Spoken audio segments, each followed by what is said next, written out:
Hello, welcome everyone. This is going to be really about to give you here some solutional things that is really to be satisfied with.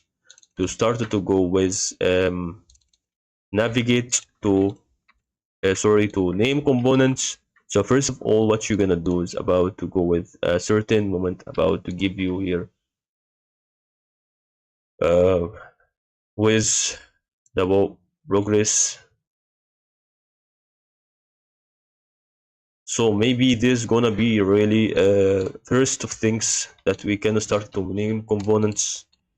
About to go with circle over here, and then start to make a component right now. What you're gonna do is about to start with uh press this component now, about to add a name of this component, and this really about to be like this, which going on through that.